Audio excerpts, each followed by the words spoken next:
Gold, trusted gold buyers. మీరు తాకట్టు పెట్టిన బంగారాన్ని విడిపించి ఈ రోజు ఉన్న మార్కెట్ ధరకు కొనబడును.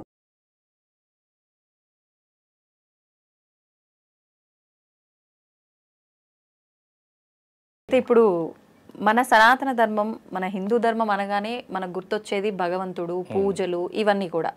ముఖ్యంగా మీరు ఇందాక చెప్పినట్టు హనుమాన్ చాలీసా చదువుకోమన్నప్పుడు బ్రహ్మ ముహూర్తంలో చదివితే ఎక్కువ ఫలితం అన్నారు. ముఖ్యంగా ఈ బ్రహ్మ ముహూర్తానికి చాలా విశేషం ఉంది అని చెప్పి, ఆ సమయంలో కనుక మనం ఏం చేసినా చేయకపోయినా భగవంతుడికి సంబంధించి కనీసం నిద్ర లేచి మనం నిత్యం చేసుకునే విధానాలైనా ఆచరించాలని చెప్పి అంటూ ఉంటారు. ఎందుకని ఆ ముహూర్తంలో అంత గొప్ప ఏముంది అసలు? బ్రహ్మ ముహూర్తం, ప్రాతకాలం, ప్రదోషకాలం, సంధ్యాకాలం. బ్రహ్మ ముహూర్తం 4 గంటల నుంచి 6 గంటలకి. ప్రాతకాలం అంటే ఉదయ గడియలు, సూర్యుడు ఉదయించిన దగ్గర నుంచి. సంధ్యాకాలం అంటే సాయంత్రం 4 తర్వాత నుంచి 6 గంటల వరకు వచ్చేది కాదు. ప్రదోషకాలం, అదే దాన్ని ప్రదోషకాలం అంటారు. సూర్యుడు ఉదయించక ముందు, ఉదయించిన తర్వాత, సూర్యుడు అస్తమించక ముందు అంటే అస్తమించే ముందు, అస్తమించిన తర్వాత, ఇవి శక్తివంతమైన సమయాలు. ఇది మన ఋషులు చెప్పారు. ఇవి చాలా శక్తివంతమైన సమయాలు. ప్రదోషకాలంలో సాయంత్రం పూట గోవులు నడుస్తూ ఉంటే ఆ గోధూలి మీద కనుక పడితే మనం స్నానం చేసిన పని లేదు. దాన్ని గోధూలి స్నానం అంటారు, గిట్ల నుంచి స్నానాన్ని. అది ఆ సమయంలో మనకి ప్రకృతి నుంచి శక్తి అనేది గట్టిగా ఉత్పన్నం అవుతూ ఉంటుంది. ఏమ్మా, దీన్ని మనం సద్వినియోగపరుచుకోవాలి, మన ఆహారాన్ని ఉత్తేజపరుచుకోవాలి. ఆ సమయంలో ప్రకృతి చాలా ప్రశాంతంగా ఉంటుంది. నువ్వు చెప్పే ప్రతిదీ కూడా ప్రకృతి వింటుంది. నీ భావాలను మొత్తం ప్రకృతి అర్థం చేసుకుంటుంది. ప్రకృతి నీకేమి ఇవ్వాలో అది ఇస్తుంది. 4 గంటల తర్వాత మనిషి నిద్రపోకూడదని చెప్పిందమ్మా మన సప్త ఋషుల దగ్గర నుంచి. మనకి ఋషి పంచమి ఎందుకు చెప్పింది? దాన్ని బ్రహ్మముహూర్తం అంటారు. ఎందుకు బ్రహ్మముహూర్తం అంటారు అంటే, ఆ సమయంలో నువ్వు ఏది చేసినా నువ్వు బ్రహ్మగా ఉంటావు గనక, నువ్వే బ్రహ్మవి అంటే సామాన్యుడు అర్థం కావడానికి చెప్తున్నాను. ఇట్లా నువ్వే బ్రహ్మవి అంటే బ్రాహ్మణులు మాత్రమే లేచి 4 గంటలు లేచి గుళ్ళు అర్చన చేయాలి, అది తప్పు. అందరూ చేయాలి. కాకపోతే ఆ ఆచారాన్ని బ్రాహ్మణులు మాత్రమే పాటిస్తున్నారు. మన ధర్మాన్ని వాళ్ళు మాత్రం నిలబెట్టడానికి ప్రయత్నం చేస్తున్నారు. మీరు ఒక విషయం గమనించండి, బ్రాహ్మణ వ్యవస్థ కనుక లొంగిపోతే ఎప్పుడో మన భారతదేశం క్రైస్తవ్యం అయ్యేది. అవునా? ఎలాంటి పరిస్థితుల్లో కూడా వ్యవస్థ వాళ్ళు లొంగలేదు. గుళ్ళకు తాళాలు వేసినా కూడా ఇంట్లో కూర్చొని అర్చనలు చేస్తున్నా కానీ, ఇప్పుడు రుద్రాభిషేకము, అమ్మవారికి లలితానో, శ్రీఖడ్గమాలో, హీంకారస గరితాన సుఖాం అనుకుంటూ ఇంట్లో చదువుకున్నారు తప్ప ఇంకో దానికి లొంగలేదు. కనుక నువ్వు కూడా బ్రహ్మవేం చెబుతుంది. అనుష్ఠానం బ్రహ్మముహూర్తంలో నువ్వు చేసే అనుష్ఠానం వల్ల నువ్వు కూడా బ్రహ్మవేం చెబుతుంది. ఎందుకని చెబుతుందంటే ఆ సమయంలో నువ్వు ఏది చేసినా ప్రకృతి వింటుంది. ప్రకృతి నీ మాట వినాలంటే నువ్వు ఆ సమయాన్ని లేచి పని చేసుకోవాలి, అంతే. దానికి ఇంక వేరేది వద్దు. ఇక లోతుకి వెళ్తే మనం వేదాలు, ఉపనిషత్తుల్లోకి వెళ్ళాలి. సామాన్యుడికి అర్థమయ్యే విధంలో చెబుదామని నేను ఇంతటితో ముగించాను. తల్లి, అయితే ఇప్పుడు దీపారాధన, ధ్యానము, ఎన్నో రకాల మార్గాలు ఉన్నాయి భగవంతుని చేరుకోవడానికి, మోక్షం పొందడానికే మనం ఈ జన్మ తీసుకున్నాము. మనకున్న కర్మల్ని తొలగించుకొని ఒక మంచి ఉత్తమమైన జన్మ తీసుకొని తర్వాత భగవంతుడిలో ఐక్యం అయిపోవడము, ఇదంతా మాట్లాడుతూ ఉంటారు. అయితే నిజంగా నవవిధ భక్తి మార్గాలు అని చెప్పి అంటుంటారు. ఏ మార్గం ఎంచుకున్నా పర్వాలేదు, నువ్వు భగవంతుని చేరుతావని అంటుంటారు. కొంతమంది అతిగా ప్రదర్శిస్తుంటారు దేవుడి విషయంలో భక్తి, అది ఏ మార్గం ఎంచుకున్నా. కొంతమంది అసలు ఏమీ చూపించరు, నాకు మనసులో భగవంతుడు ఉన్నాడు చాలు అని అనుకుంటారు. కొంతమంది మాట్లాడుతున్నాను చాలు అనుకుంటారు. అసలు ఏంటి, ఏ రకంగా ఉంటే నిజంగా మనం ఈ మోక్షాన్ని పొందుతాము? నిజంగా మోక్షం పొందడం కోసమే మనం ఈ జన్మ తీసుకున్నామా? అసలు మనిషి జన్మకు అర్థం ఏంటి? మోక్షాన్ని పొందాలి అనే విధానం ఈ భూప్రపంచం మీద ఉన్న చాలామంది మానవులు అనుకోరు.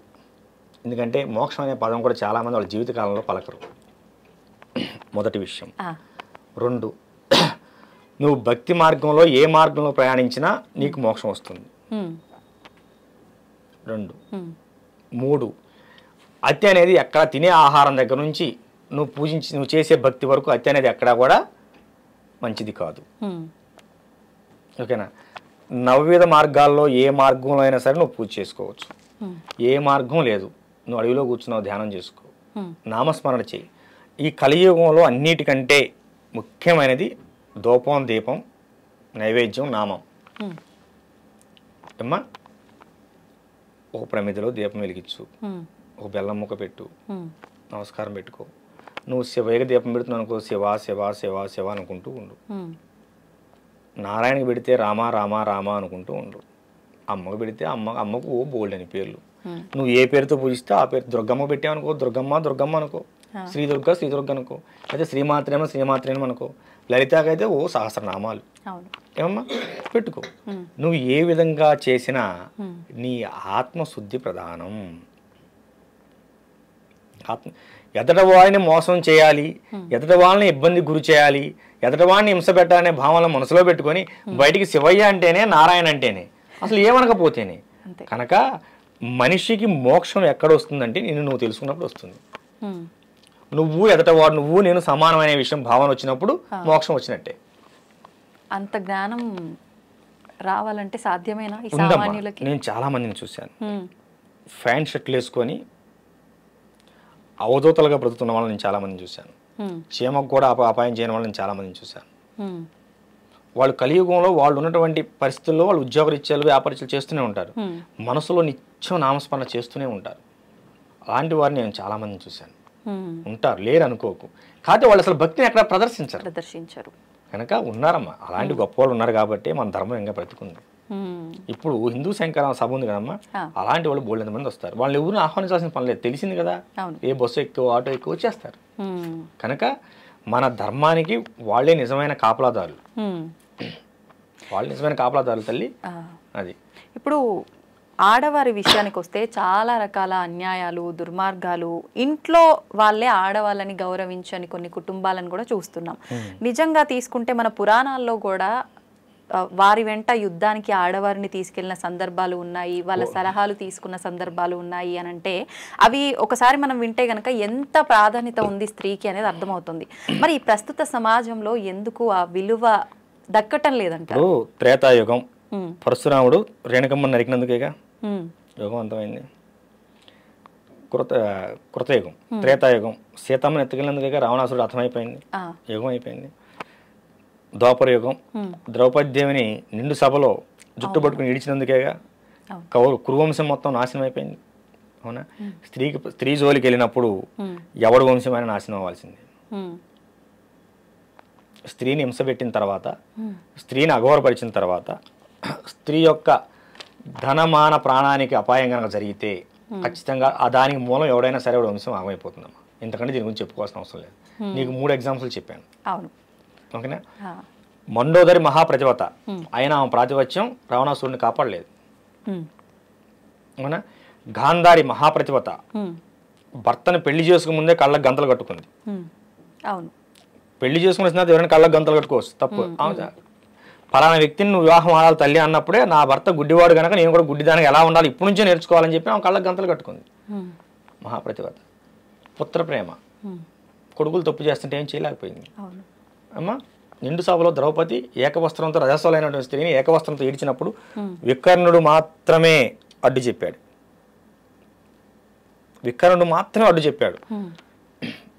లేచి ధర్మరాజు ఓడిపోయిన తర్వాత పందెం కట్టాడు, ఇది నగ్గదు, ఈ కురు సభలో ఇంతమంది గొప్ప గొప్ప ఉన్నారు, భీష్ముని తాత ఆయన అన్యాయం చేస్తున్నావు, ఇది కరెక్ట్ కాదు అన్నప్పుడు కర్ణుడు దుర్యోధనుడు గద్దిస్తారు వికర్ణుడిని, నీకేం చేస్తున్నావు వర్మి అని.